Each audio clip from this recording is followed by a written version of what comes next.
Please, respect and facts. Go ahead. So a couple of facts. I'm American, I'm Jewish, my family lives in Israel. I just lived in Israel for the last 4 months. I got back 2 weeks ago. You dodged the bullet there. Literally.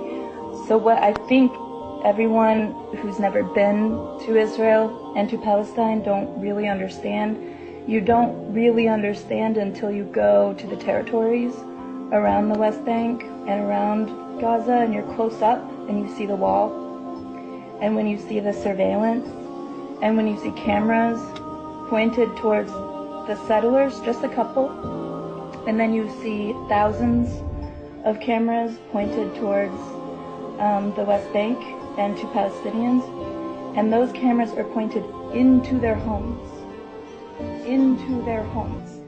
like not just the streets, not the public areas, straight into their homes, into their backyards, on their rooftops. I mean, until you see it, and you see that there are, on the checkpoints, there are autonomous weapons loaded and ready to shoot someone based on video footage, and that those autonomous weapons are pointed on one side. Like, I don't think people understand what occupation means. And I don't understand because I haven't lived it. I have only looked at it from a distance.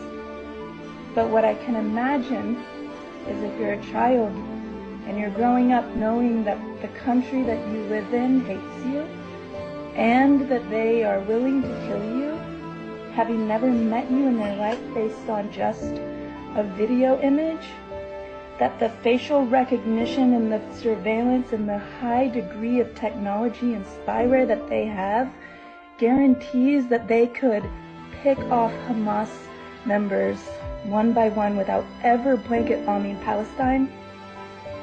There's no way that this level of intelligence that Israel has doesn't dictate that what they're doing is massacre and it's genocide, and that the occupation is inhumane, and that it's not based in religion, it's not based in who was there first, and it's not based in a tit for tat. It's white supremacy, and it's dictatorship, and it's power and control and humiliation of a people who have nothing to do with the hostages taken and the people who were brutally murdered. Because yes, that is horrible. Those are my friends. Like, those are people I know. Like, I still have a family member who's missing, and we're giving DNA, trying to figure out where they are. We don't know if they're dead or alive. But then also I have Palestinian friends who don't have water, who have for years and years now lost loved ones and children, and have given birth at checkpoints, and who have been humiliated and dehumanized under an occupation and an apartheid, that if you are a child who grows up in that, why would you not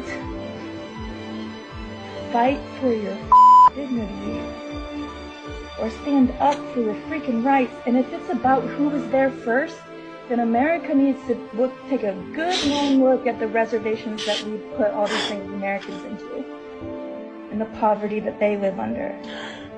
If it's this land belongs to whoever was here first, then we have a big reckoning to do.